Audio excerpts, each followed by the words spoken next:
국내 곳곳 믿음의 순례길을 안내해드립니다. 대신 총회신학연구원 이종전 원장 나오셨습니다. 원장님 안녕하십니까? 안녕하십니까, 원장님. 네, 안녕하세요. 네, 지금 계속해서 경상도 지역을 둘러보고 있는데 오늘은 울산 지역을 좀 둘러보신다고요? 네, 이제 울산이라 그러면 지금은 울산 이제 광역시가 됐습니다만 과거에는 이제 경상남도 쪽에 이제 속하는 어떻게 보면 또 외진 곳이기도 했죠. 네. 거기가. 그러면서도 외세의 침략이 이제 많았던 곳. 그리고 서울에서 보면 옛날에는 조선 시대에는 경상도를 경상좌도, 경상우도로 나누었어요. 그런데 이제 그 기준은 낙동강이고 낙동강을 기준해서 여기 서울에서 내려다볼 때 좌측이 이제 좌도에 해당되죠.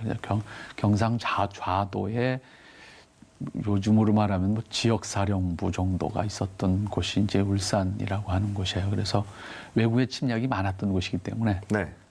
그러한 지역사령부가 있었을 만큼 어떻게 보면 이 반도를 지키기 위한 조선의 전진기지가 있었던 곳이다. 이렇게 볼 수 있는 그런 곳이 이제 울산이라고 하는, 지금의 울산이라고 하는 그런 곳이고, 네. 산업화 이후에 이제 울산이 워낙 커지면서 네. 우리나라의 어떻게 보면 경제 심장이 될 만큼 큰 도시가 됐죠. 네.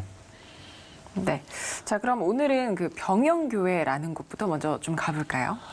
네, 병영이라고 하는 것이 아까 말씀드린 것처럼 병영이라는 이름 자체가 군사기지가 있던 병영이에요. 과거에 말하면 이제 우리 조선군이 주둔했던 곳. 거기서 따온 이름이 그 이름이 그냥 병영이 됐어요. 네. 그렇군요. 그래서 병영 그 지역을 이제 병영동 이렇게 표현하기도 하고 하는데 네. 서동과 이제 동동 이렇게 나누어서 사용합니다만은 이제 병영교회라고 했을 때 그 병영교회는 이제 선교 역사를 보면 경상남도 특별히 부산하고 가까운 지역은 이제 호주 선교사들에 의해서 이제 시작이 돼요. 네. 선교의 출발점에서 호주 선교사들이 이제 들어오게 되는 동기가 지금도 사실은 남반구를 가는 게 참 쉽지 않은 곳인데 네.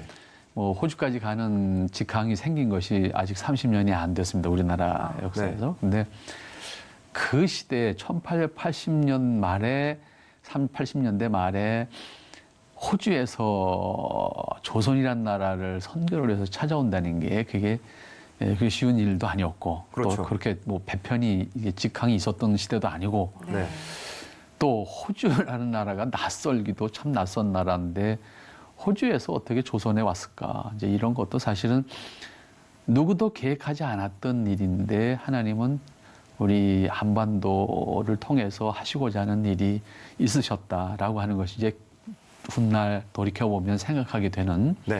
그런 것인데 데이비스 선교사라고 하는 분이 이제 사실 누이 동생하고 둘이 딸랑 오는 거 처음에 오게 되거든요. 1889년에 오게 되는데 그분들이 이제 그 호주에서부터 여기까지 오시는 것이 그렇게 쉬운 일이 아닌데 네. 이렇게 올 수 있었던 것은 조선의 선교가 필요하다라고 하는 신문을 읽고 네. 사실은 데이비스 선교사는 원래 인도 선교를 했던 사람이에요. 선교사 경험이 있었던 사람인데 어머니를 모시기 위해서 이제 돌아가서 멜버른에서 학교를 세워가지고 교장 선생님 같은 그런 역할을 하다가 그 신문을 보고 내 사명이 아직은 끝난 게 아니다. 난 조선을 위해서 가야 되겠다. 그래서 사실은 조선을 찾아오죠. 동생을 데리고 찾아와서 선교를 시작하기 위해서 서울에 들어와서 보니까 이제 막 우리나라 초기의 선교사들이 사실 다 20대 초반, 중반, 많아야 후반이었단 말이에요. 그러니까 대학 졸업하고 목사가 되자마자 온 사람들이 대부분인데 와서 보니 경험도 없이 막 펄떡펄떡 뛰기는 하는 그런 상황이었던 거죠. 그렇죠. 이제 이 경험이 조금 있는 데이비스 선교사 입장에서 보면. 네. 그래서 그분이 그래서 이 조선의 선교를 위해서는 어떻게 해야 되겠다라고 하는 어떤 나름의 경험을 좀 이렇게 이야기하면서 서울에서 활동하고 있는 선교사들을 좀 이렇게 정리해주는 역할을 했죠. 그러면서 열심히 한글 공부를 해서 자신은 이제 그 동기가 사실은 부산을 다녀갔던 성공의 신부가 쓴 편지에 도전을 받은 것이거든요, 이 사람이. 그래서 나는 부산으로 선교를 하러 가겠다. 그래서 이제 서울을 떠나서 부산까지 가는데 한 달 걸렸어요. 네. 그 당시엔 교통편이 없는 거니까. 그래서 사실은 부산에 내려가서 선교를 하기 위해서 내려갔는데 내려가는 동안에 이분이 이제 병에 걸려요. 그래서 부산에 도착해서 그 다음날 돌아가셔요. 그러니까 사실은 부산에서 이분이 한 일은 아무것도 없죠. 네. 아무것도 없고 다만 그분이 거기 도착해서 여기가 내 선교지야 하고 도착해서 그 다음날 이제 별세를 하시는 사건이 호주 장로교회를 자극하게 됐죠. 그래서 호주 장로교회가 이 데이비스 선교사의 죽음을 보고받고 네. 우리가 해야 되지 않겠냐 이렇게 해서 사실은 호주 장로교회가 교단적인 차원에서 조선 선교를 결정하고 이제 후속 선교사들을 이제 일개 소대 뭐 요즘 편하면 일개 소대 병력을 이제 조선에 보내게 되죠. 이렇게 돼서 사실은 부산을 거점으로 하는 경남 선교가 이루어지게 되는 거예요. 네.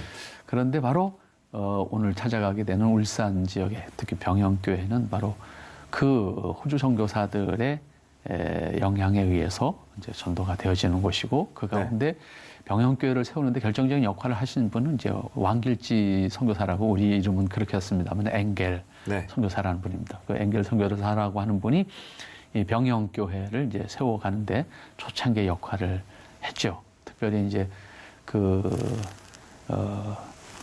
엥겔 선교사와 당시에는 이제 주로 이제 순회 선교를 사들이 이제 순회하는 입장에서 교회들을 관리했는데 엥겔 선교사를 통해서 병영교회 최초의 신자들이 이제 만들어지게 되면서 최초의 교인들을 세례 주는 것도 이제 엥겔 선교사가 이제 세례를 주면서 교회가 만들어지게 됐죠. 네. 네.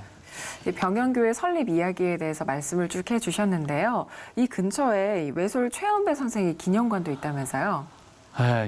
사실 최연배 그러면 그냥 우리가 참 어떻게 보면 아시는 분들이 또 뭐 잘 알고 계시지만 많은 분들이 좀 낯선 이름이기도 해요. 그만큼 간절했던 부분인데 우리는 너무 자연스럽게 잊어버린 것이 아닌가 이렇게 생각하는데 사실 한글이 세종대왕이 창제를 했지만 조선시대의 한글은 천대받았잖아요. 네. 실제로 한글이 발전하지 않았잖아요. 한글이 문법적으로 학문적으로 체계화돼서 발전하지 않았잖아요. 이거를 사실은 우리말로 지금의 우리말로 발전시키는 데 과정에서 초기 선교사들의 역할이 굉장히 컸어요. 우리말로 성경을 번역하는 과정에서 우리말 체계가 안 잡혀 있는 걸 알았고 그 과정 속에서 우리말 교본을 만들어내는 작업을 선교사들이 했고 그것을 실제로 전도지나 혹은 기독교 문서나 혹은 성경을 편집해서 만들어가는 과정 속에 사용할 수밖에 없으니까 그거를 발전시키는 큰 역할을 했거든요. 그와 더불어서 우리 기독교 쪽에서 한글 발전의 제1등 공신 그러면 일단 최연배 선생님이죠. 그러니까 최연배 선생님은 바로 병영교회하고 붙어 있어요. 집이 한 200m 밖에 안 떨어져 있어요. 네. 거기서 태어나셨거든요. 근데 병영교회가 1895년에 시작됐고 이분이 태어난 게 1894년에 그러니까 1년 전에 태어났죠. 네. 그러니까 이분이 자라나서 뭔가 배우는 그 과정 속에 사실은 병영교회에서 하는 당시에는 교회마다 학교를 했거든. 네. 학교를 했는데 바로 그 학교에서 자랐다고 이 최연배 선생님은 그러니까 주일학교가 아닌 일반 데이스쿨이라고 해서 평일날에 이제 아이들을 모아서 가르치는 일을 했는데 거기서 한글을 깨우치게 되고 거기서 민족의식을 깨우치게 됐고 거기서 우리 문화에 대한 가치를 발견하게 되는 거죠. 그래서 이분이 이제 그 초등학교 지금 병영초등학교라고 돼 있습니다만 당시에는 일신초등학교라는 초등학교 일제에 의해서 이제 시작된 학교죠. 네. 그래서 그 학교를 졸업을 한 다음에 이분이 사실은 그 우리나라에서 요즘으로 표현한다고 하면 왕립 장학금을 받아서 유학을 가게 되죠. 한 사람 선발하는데 됐다고. 굉장한 사람이죠. 네. 그분이 이제 그렇게 해서 일본으로 히로시마 고등학교를 유학을 가죠.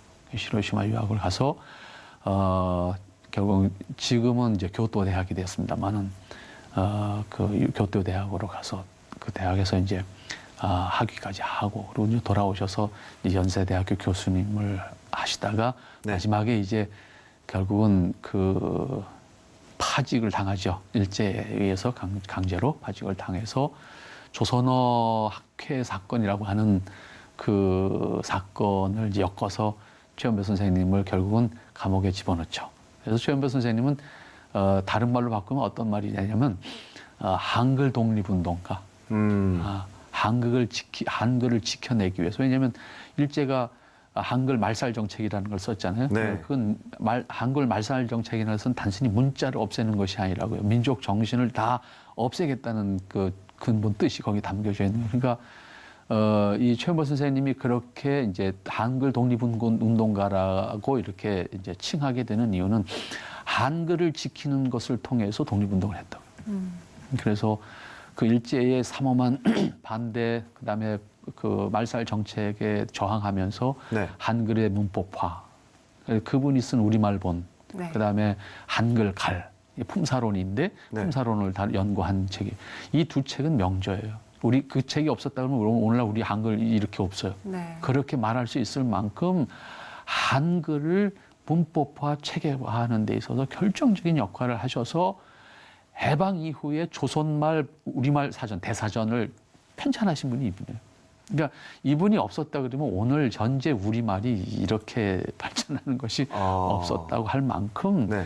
중요한 역할을 하신 분인데 이분이 사실은 주시경 선생님의 제자예요. 네. 근데 주시경 선생님은 널리 알려졌어요. 네. 근데 정작 주신경 선생님보다 더 크고 오늘날 한글이 있기까지 큰 역할을 하신 분, 뭐 두 분을 비교하면 안 되겠지만 네. 나름의 역할을 크게 하신 분이 이제 최은보 선생님인데 이분이 바로 병영교회 주일학교 출신이라고. 그러니까 참 귀한 일을 하신 분이고 그다음에 성장해서 과정 속에서는 조금 이제 다른 주시경 선생님을 따라가다 보니까 주시경 선생님의 종교로 갔다가 나중에 다시 이제 기독교로 다시 이제 돌아오시는 분이 됩니다만은 어쨌든 우리 기독교 역사에서 한국 교회사에서 참 귀한 우리 민족을 위해서 큰 일을 하신 분인데 결국 이분은 40년대에 들어와서 결국 일제에 의해서 함흥 감옥에 갇혀서 갇힌 상태로 해방을 맞았죠. 그래서 네. 해방이 된 다음에는 이제 추록을 하셔서 이후에도 다시 연세대학교 복직을 하셔가지고 연세대학교 교수님으로 부총장까지 하시면서